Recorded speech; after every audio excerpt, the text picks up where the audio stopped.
Fala, meu confrade, tudo bem? Hoje, 17 de maio de 2025, e tivemos a classificação espetacular para o GP da Emília-Romagna, na Itália, primeiro GP na Europa desse ano, uma classificação muito boa, né? E vamos seguir logo para ela, para o vídeo não ficar muito grande. Vamos lá, vamos falar tudo que a gente sabe sobre isso, né? Que a gente viu sobre isso hoje. A primeira coisa que eu queria mostrar para vocês é essa região, né, da Itália, nessa imagem aí da Emília-Romagna. É uma região linda, né? A Itália é maravilhosa, principalmente de Roma para cima, né? Eu estive agora na Alemanha, depois fui para a Itália, fui para perto daí, né? Uma cidade um pouco mais ao norte. Fui para o Lago de Como, depois fui para Milão, e aí ficou um pouco mais para baixo. A cidade grande, mais próxima aí dessa pista é Bolonha, mas tem várias cidadezinhas em volta que são uma graça, né? Quando quiser ir para a Europa, não pode deixar de conhecer o norte da Itália, que é maravilhoso. Talvez o lugar mais bonito que eu já tenha visto. Bom, vamos lá para a classificação. Tá aí os três primeiros. O Piastri, de novo, foi mais rápido do que o Norris. É uma coisa que está acontecendo e a gente não sabe bem por quê. Porque o Piastri, a qualidade dele não é ser mais rápido do que o Norris, né? Está comigo, né, produção? A qualidade do Piastri é ser melhor que o Norris, muito próximo do Norris em velocidade, mas o Norris ainda um pouco melhor, mas o Piastri é melhor em roda a roda, em disputa, em ultrapassar, em defender posição. É isso que está fazendo o Piastri estar na frente do campeonato, inclusive. Mas a McLaren tem feito algumas atualizações no carro, pequenas atualizações, e isso eu acho que está comprometendo o Norris, né? E o Piastri está entendendo melhor o carro com essas atualizações do que o Norris. Só pode ser isso, eu imagino que seja isso. Bom, vamos lá. Vamos aqui para o Q1, aconteceu um monte de coisa, né? E quem ficou de fora aqui do Q1 foi o Tsunoda, o Ocon, o Berman, Hulk e o Lawson, né? E o Bortoleto passou.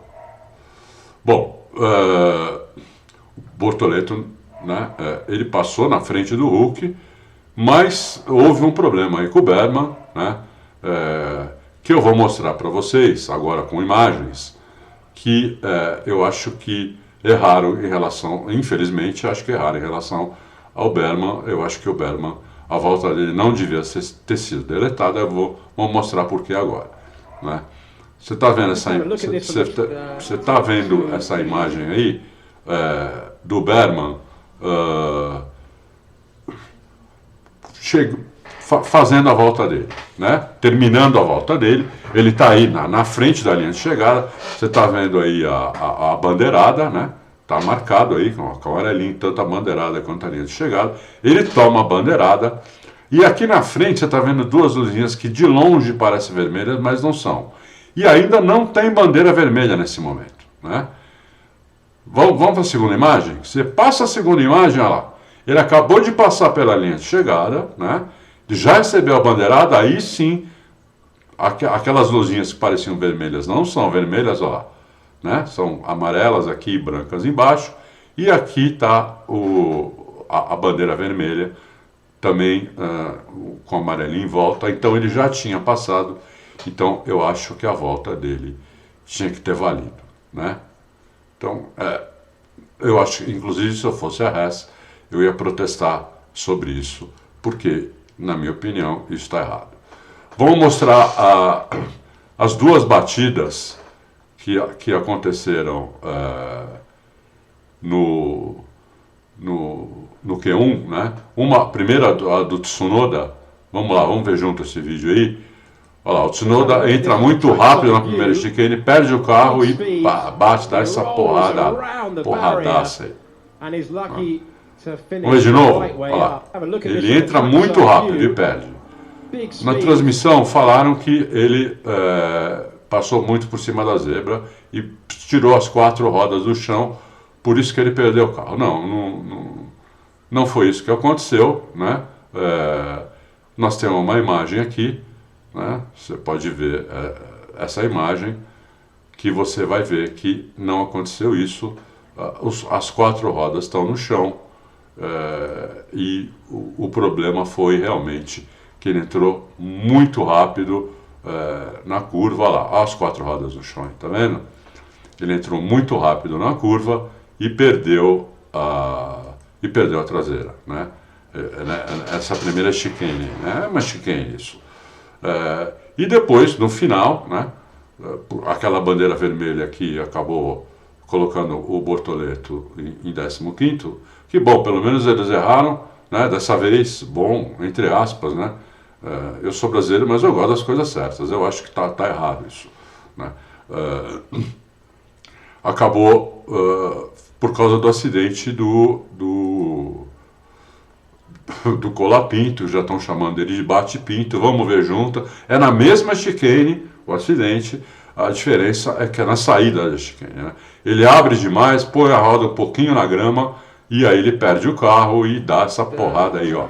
Destrói o carro, né? Logo na primeira corrida dele. Vamos ver de novo. Olha lá. Ele entra na saída, ó, como ele, tá vendo? Ó, passou na grama, com a roda esquerda, perdeu o carro e bateu, né? Eu não teria trocado, eu teria deixado o Jack Doohan lá, né? Mas eles resolveram trocar, né? Azar deles, e já de cara já deu esse problema aí, com o Colapinto destruindo o carro. Bom, vamos pro Q2, né? O Q2 aconteceu também algumas coisas aí bastante impressionantes, né? A começar pelo Colapinto em 15º, que a primeira volta que ele tinha dado antes de bater, o colocou no Q2, né? Depois o Bortoleto, né? Aí o Antonelli, o Antonelli é dessa região, nasceu aí perto da pista, né? Errou a volta, ele errou bem a volta. Eu não vi a volta on-board ainda, mas pelo tempo que ele fez aqui, meio segundo atrás, ele errou. Ficou 4 décimos atrás do Russell, é muita coisa. Aí, né, o caixão da Ferrari.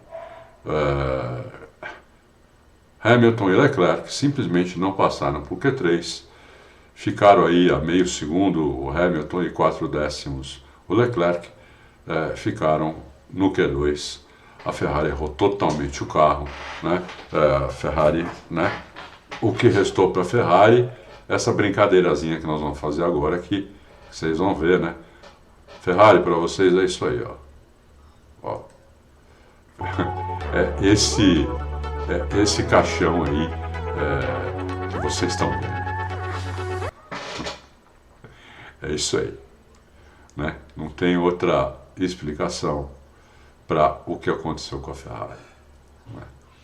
Bom, vamos voltar lá pro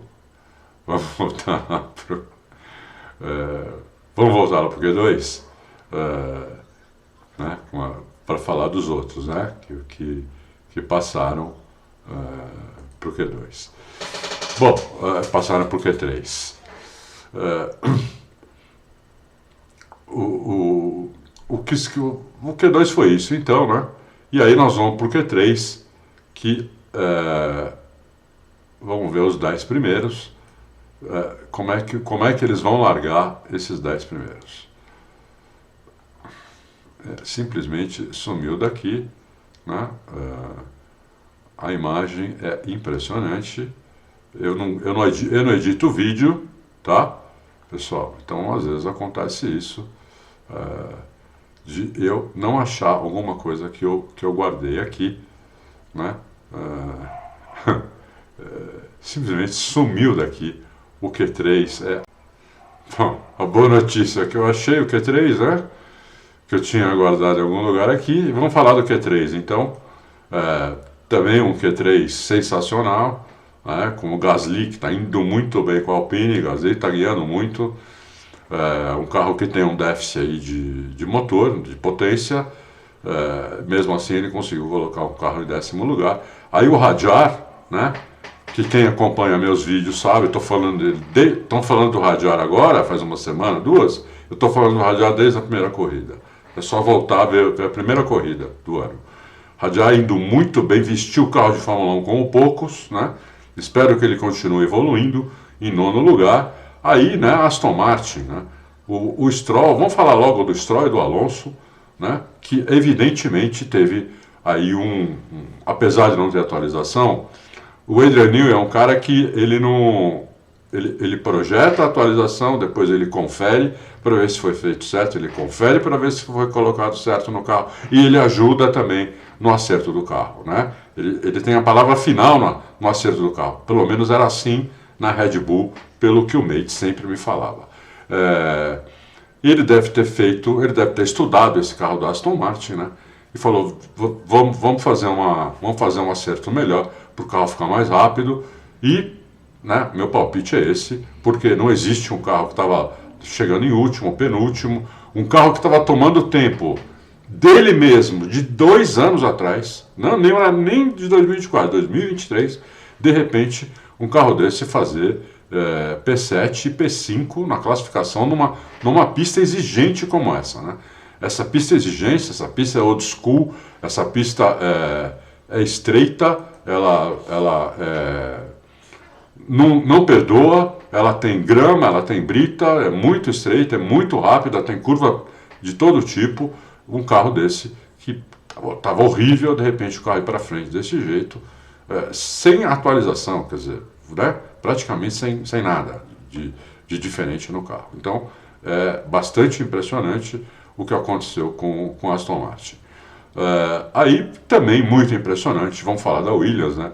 Albon em 7º e Sainz em 6º. Outra coisa que eu sempre falo, isso eu já não falo desde esse ano, isso eu falo já faz alguns anos, e também quem me acompanha sabe, o Sainz tem o melhor feedback da Fórmula 1, o Sainz é o melhor acertador de carro da Fórmula 1, e é impressionante o que o Williams foi para frente, né?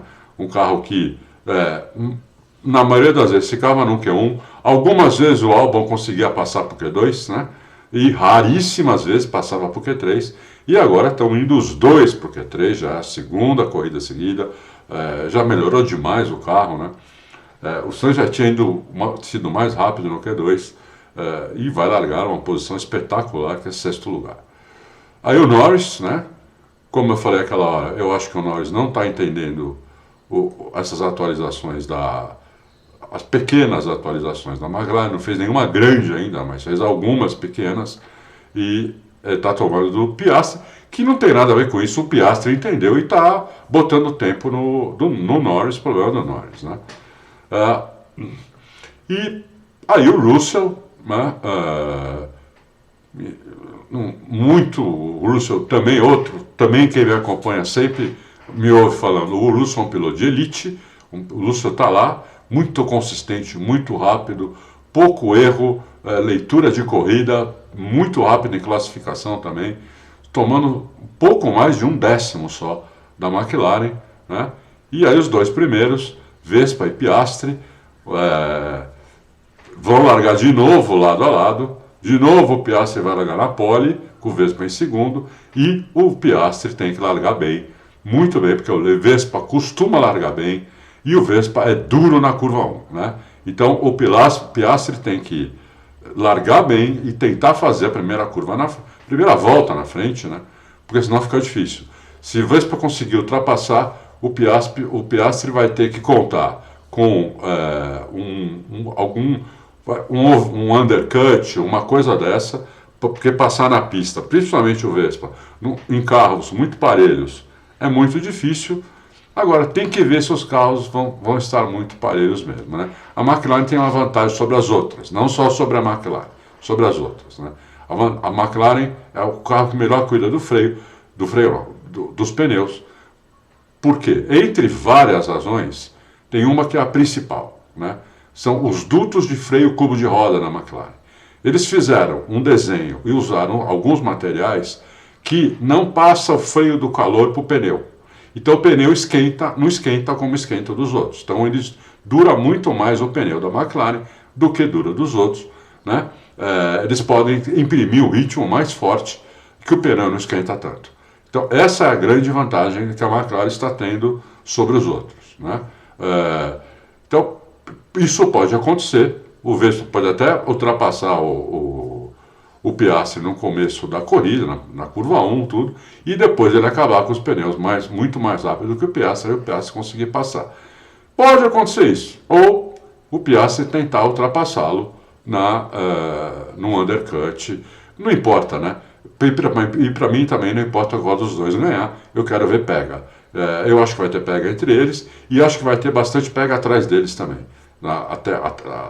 nas primeiras posições. Até a gente se vê amanhã, sabadão, depois da corrida, espero que seja um corridaço.